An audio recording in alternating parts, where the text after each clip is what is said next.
Jetty की smart class में आप सबका स्वागत है।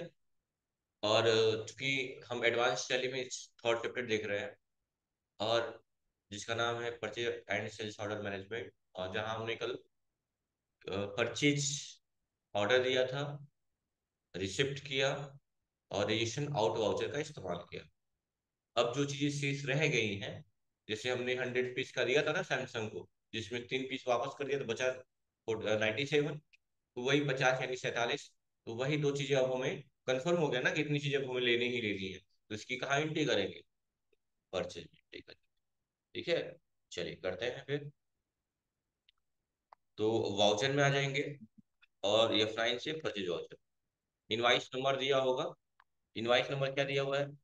Invoice number SE/011। SE/011। Party का नाम क्या है? सैमसंग। सैमसंग है ना? और परचेज अकाउंट ले लिया। डेट चेंज करेंगे, सबसे इंपॉर्टेंट। F2, अल्ट F2 करिए। Alt F2।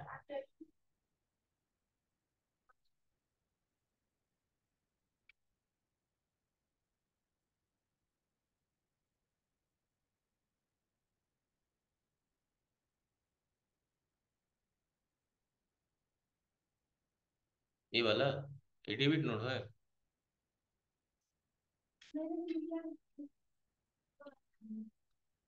पेज नंबर कौन सा निकालिए? हम क्या पढ़ा रहे हैं?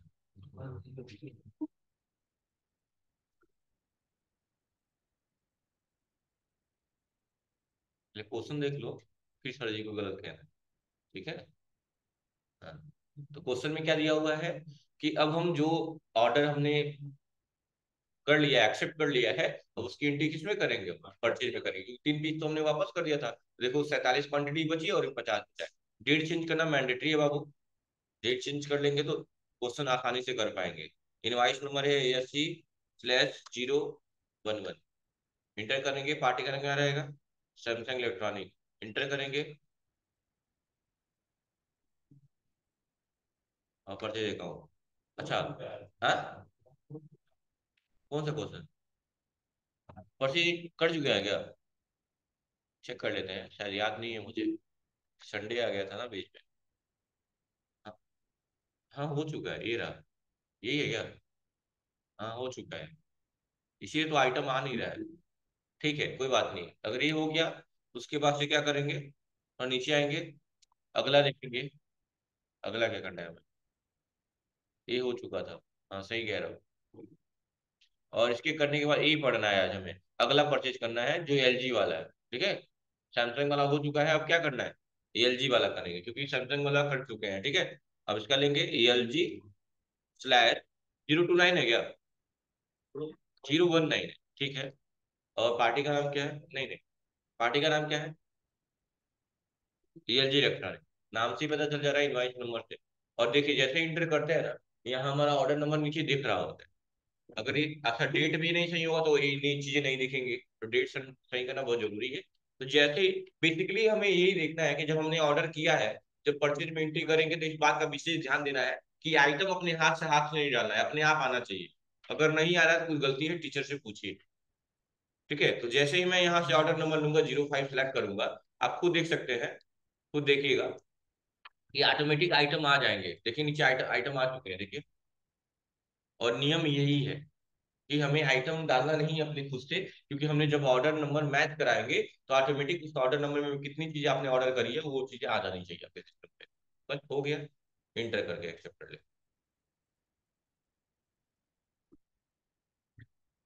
हो गया, यानी दो ऑर्डर हमने किया था, दोनों ऑर्डर क्या कर लिया? एक्सेप्ट कर लिया। अच्छा, परचेज में एंट्री हो गई ना बाबू। अगर अब कोई ड्रॉबैक आता है, कोई भी ऐसा एरर आता है या डैमेज होने के कारण जो भी आती है प्रोडक्ट में प्रॉब्लम, तो अब कोई चीज वापस करेंगे तो क्या इशू करेंगे? Debit note. क्योंकि आपने परचेज में रिकॉर्ड कर लिया ट्रांजेक्शन को, यानी आपने ऑर्डर एक्सेप्ट कर लिया है। और एक्सेप्ट करने के बाद जिम्मेदारी अब आपकी हो गई। और अब कोई दिक्कत होती है, पाई जाती है, कोई भी त्रुटि आप पाते हैं अपने प्रोडक्ट्स में, तो अब रिटर्न करेंगे तो रजिस्ट्रेशन आउट का इस्तेमाल नहीं करेंगे, अब डेबिट नोट का ही करेंगे। ठीक है। आई थिंक दिया भी होगा क्वेश्चन उसके रिगार्डिंग, देख लीजिए। ये तो हमारा हो गया, ठीक है, 15 लाख हो गए। तुरंत जस्ट दिया हुआ है रिकॉर्डिंग डेबिट नोट वाउचर, क्या दिया है, रिकॉर्डिंग डेबिट नोट वाउचर। और इसमें कहा है कि अच्छा इसका यूज कब किया जाता है, डेबिट नोट वाउचर का, लिखा हुआ है इनकी the goods are return after recording the purchaser, यानी इसका इस्तेमाल उस कंडीशन में किया जाता है जब आप कोई एंट्री परचेज में रिकॉर्ड कर लेते हैं, उसके बाद कोई चीज वापस करते हैं, तो डेबिट नोट वाउचर का इस्तेमाल किया जाता है। बात क्लियर है, ठीक है। Voucher are rejected goods values reflect inventory reports, और ये चीजें क्या होती है, उनको रिफ्लेक्ट हो जाती है तुरंत, ठीक है, अकाउंटिंग रिपोर्ट में भी, कि आपने इतना पीस कम कर दिया, बीस वापस कर दिया। तो क्या होगा, अगर हमने 50 पीस कोई चीज खरीद लिया है और उसमें से 2 पीस वापस कर देते हैं, तो उसकी क्वांटिटी क्या रह जाएगी, 48 रह जाएगी, क्या रह जाएगी, 48 रह जाएगी। अब पिछली बार किसमें से रिटर्न किए थे हम लोग, फ्रंट लोड में से 3 पीस, पिछली बार किससे रिटर्न किए थे हम लोग, फ्रंट लोड से, पता नहीं, चेक कर लेंगे आप एक बार, जो 3 पीस वापस किया गया है फ्रंट लोड था। और इस बार कहाँ से वापस हो रहा है, टॉप लोड से, सैमसंग टॉप लोड से कितने पीस वापस हो रहे हैं, तो अब किस रेट से होंगे, ऑब्वियसली जिस रेट से आपने परचेज करा है उसी रेट से रिटर्न भी करें। चलिए, और डेबिट नोट की शॉर्टकट की क्या होती है, बताइए रचना, डेबिट नोट की शॉर्टकट की क्या होती है।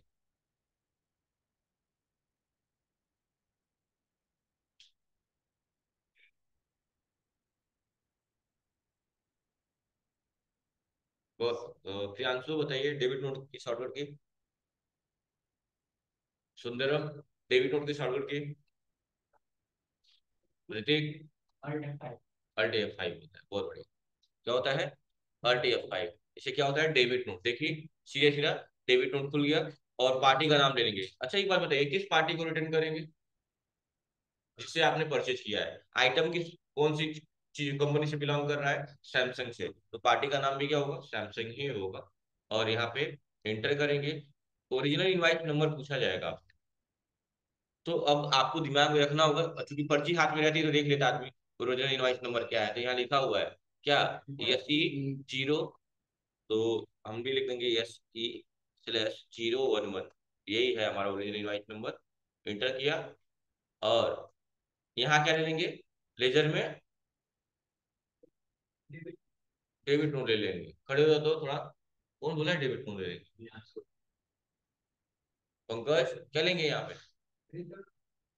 परचेज रिटर्न का बनाएंगे अब, याद है ना, जब कोई चीज वापस करते हैं तो वो परचेज नहीं कर रहे, क्या कर रहे हैं, परचेज रिटर्न, यहाँ क्या लिख देंगे, परचेज रिटर्न। अब परचेज रिटर्न का अंडर ग्रुप क्या होगा, स्पेस नहीं होगा क्या, अरे,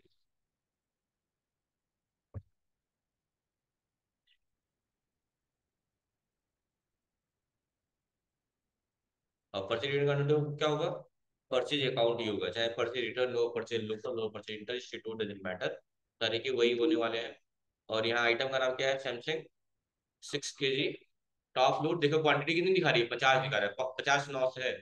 अच्छा गोडाउन क्या होगा आपका, हाँ यार कुछ नहीं करना, गोडाउन में कर लेंगे, स्पेस दबाएंगे, पता चल जाएगा कि गोडाउन में है आपका क्वांटिटी। आप देख सकते हैं कहाँ पे है, बटरौना में, और कितना वापस करना है, 2 पीस, किस रेट से, सेम उसी रेट से इंटर इंटर करेंगे। और इंटर करने के बाद क्या करेंगे, अगेंस्ट रेफरेंस, किस रेफरेंस से वापस कर रहे हैं आप, ये EST/001 से, और इंटर करके क्या करेंगे, एक्सेप्ट कर लेंगे। और अब चेक करेंगे अगर क्वांटिटी में इसको, तो ये 2 पीस कम दिखाएगा, देख लीजिए, चेक कर लीजिए, इसकी जस्ट बात दिखाया भी होगा, ये यहाँ बताया है, सब लाइन यही सब लिखी है। ऐसा मत सोचिएगा सर ये सारी चीजें आप बता क्यों नहीं रहे एक्चुअल में, तो ये रीजन है कि ये स्टेप मैं करा रहा हूँ, परचेज रिटर्न बनवाया ही हूँ, अंडर ग्रुप परचेज अकाउंट रहा है, और हमने वापस कर दिया। और वापस करने के बाद से हो सकते हो चेक कराए आपसे, नहीं बोला क्या, नहीं चेक करने के लिए नहीं बोला है, वैसे चेक कर लीजिएगा आप लोग परचेज ऑर्डर में, ये जो भी है आपका 2 पीस कम हो गया होगा, ठीक है, या स्टॉक वगैरह में चेक कर लीजिएगा। अगला क्या है, देखिएगा, एक थोड़ा ध्यान दीजिएगा कि क्या दिया हुआ है, दिया हुआ है कि 50 लाख रुपए श्रीदेवी ने इन्वेस्ट किया है, तो ये बताइए इन्वेस्ट किया है तो कौन कौन सा खाता बनता है, ऐसे ऐसे कंडीशन में, तो जब भी इन्वेस्टमेंट की बात ये आती है, बिजनेस स्टार्टअप की बात आती है, तो हम लोग हमेशा कैश और कैपिटल का ही अकाउंट बनाते हैं। हाँ कभी कभी ऐसा होता है कि हम इन्वेस्ट कैश में ना करके एज ए चेक के रूप में करते हैं। तो चेक की जब भी बात आती है तो बैंक का अकाउंट बनाते हैं। बात क्लियर है? तो आप क्वेश्चन देख सकते हैं यहाँ पे, प्रोप्राइटर जो है श्रीदेवी इंटरनेशनल का, यानी कि आप 50 लाख रुपया as a capital opening balance invest करे हैं, लेकिन विथ चेक से, इसके द्वारा चेक से, और किसी भी बैंक का चेक क्यों ना हो, भजेगा डिपॉजिट होगा आपके बैंक पे, तो आपके बैंक पे इफेक्ट पड़ेगा। और आपका बैंक कौन सा है? कोटक बैंक है। तो यहाँ पे कोटक बैंक, यानी कैश की जगह को ले लेगा यहाँ पे कोटक बैंक। अच्छा, कैपिटल तो क्रेडिट होता है, कैपिटल क्रेडिट हो गया, बचा क्या? कोटक बैंक। तो जाहिर सी बात है, मैं हमेशा ये चीज कहता रहता हूँ कि घर में एक अगर तार है, उसमें दो तार निकले हुए हैं, एक प्लस तो दूसरा माइनस होगा, वैसे ही क्रेडिट तो दूसरा डेबिट होगा। जब कैपिटल क्रेडिट हो गया तो कोटक बैंक डेबिट हो जाएगा। और नियमता भी देखे तो कोटक बैंक क्या है? बैंक एक पर्सनल अकाउंट है, और पर्सनल अकाउंट का गोल्डन रूल कहता है कि अगर आप रिसीवर हैं तो डेबिट होंगे, और अगर आप क्या है, गिवर है, देने वाले। मैंने एक लॉजिक समझाया था अमीर गरीब वाला, कि पाने वाला गरीब है, देने वाला अमीर है? तो दिमाग में ये सारे कॉन्सेप्ट लेके चलेंगे तो ज्यादा बेहतर होगा, क्योंकि समझ जाएंगे तो कोई ट्रांजेक्शन ऐसा नहीं है जो आपसे बच पाएगा। और इम्पोर्टेंट ये है, याद रखिएगा, बेसिक टैली से आप पढ़ते हुए आ रहे हैं, सबसे इम्पोर्टेंट कहीं के लिए भी ट्रांजेक्शन होते हैं, ठीक है। और बहुत सारी मैंने रामबाड़ वगैरह आप लोगों को बता रखे हैं इसके रिगार्डिंग, कि आप किस ट्रांजेक्शन को कैसे करेंगे विद इन अ सेकेंड, क्यों बताया ना मैंने। तो वो सब चीजें कॉन्सेप्ट दिमाग में लेके चलेंगे, ताकि आगे जाए तो आप अच्छा कर पाए, और आप अच्छा करेंगे तो जो पढ़ाया उसका प्लस संस्था का सबका नाम होगा। हाँ, नहीं नहीं, मेरा नहीं नाम, नहीं, जरूरी नहीं है, ठीक है। तो अभी इस क्वेश्चन को कैसे करेंगे? जाहिर सी बात है, ऐसे ट्रांजेक्शन, अच्छा क्यों रिसिप्ट में किया जा रहा है ये ट्रांजेक्शन? क्यों रिसिप्ट में लिखा हुआ है, वाउचर रिसिप्ट लिखा हुआ है, क्यों? ऐसा क्यों? क्योंकि जो, बताइए, अब मैं क्यों बताऊँ, आप लोग बताइए क्यों। इसी रिसिप्ट में कर देंगे। हाँ, आईडी कार्ड लगाइए पहले। कहाँ है आप लोग? आईडी कार्ड कहाँ है? क्यों?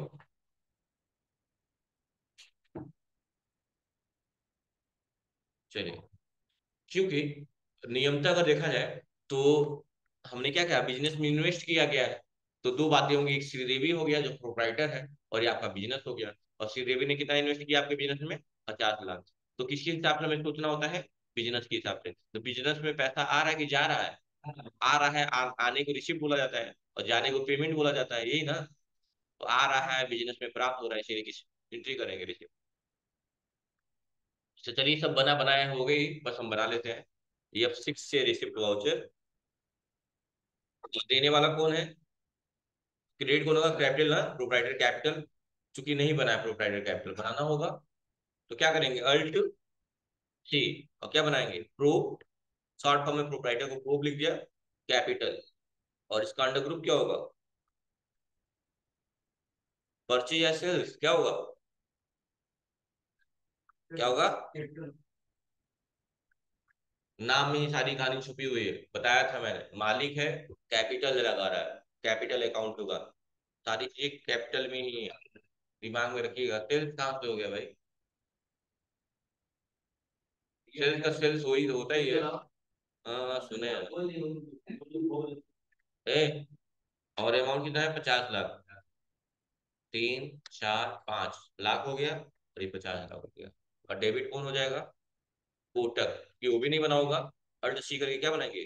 कोटक। हाँ, कोटक बैंक बना दीजिए, आपको महिंद्रा लिख लीजिएगा। कोटक बैंक का अंडर ग्रुप क्या होगा?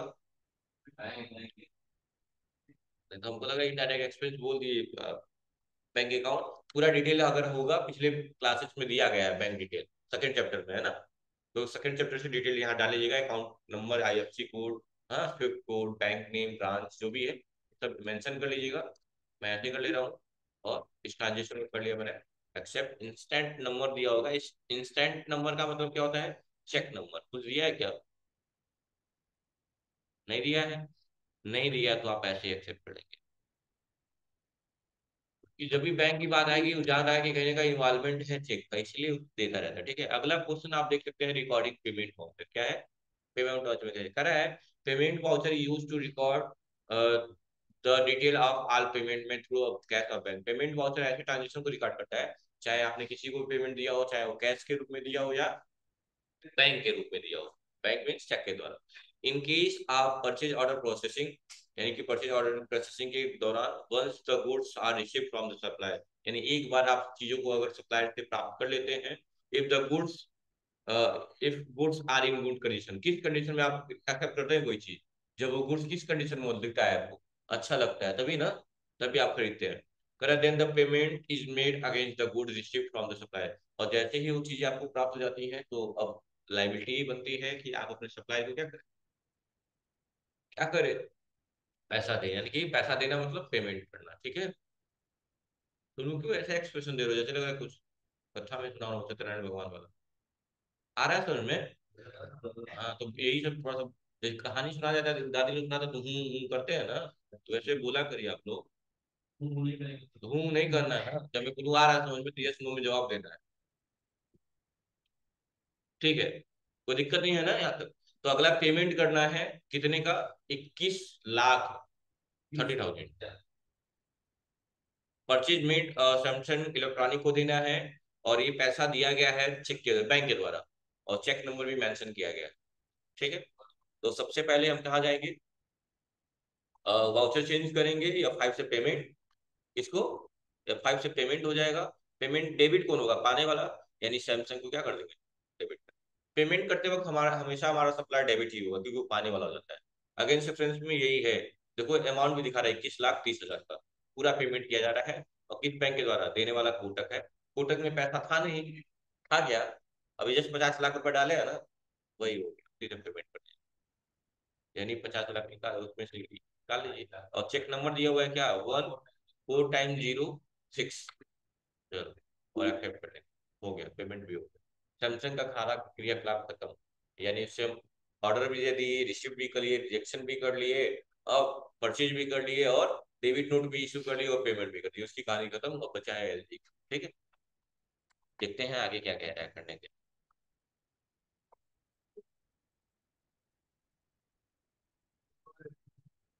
एक और पेमेंट है क्या, ये तो एलजी को देना, मतलब उसको कोई मतलब रिएक्शन कुछ नहीं करना है, सीधा सीधा पेमेंट आने वाला एलजी हो गया। अगेंस्ट रेफरेंस से 15 लाख रुपए का पेमेंट करना है, कर दीजिए, किससे किया गया, कोटक से ही, कोटक से, चेक नंबर बता दीजिए, 1000226, बस हो गया, एक्सेप्ट कर लीजिए, कहानी खत्म, हो गया। अब सेल्स ऑर्डर पढ़ाऊंगा तब समझाऊंगा पहले तो, ठीक है। प्रोसेस बहुत आसान है, जैसे परचेज ऑर्डर है वैसे सेल्स ऑर्डर होगा, ठीक है। उसमें भी कुछ चीजें ऑप्शन इनएक्टिव होंगे, तो एक्टिव कर लेंगे, थैंक यू क्लास।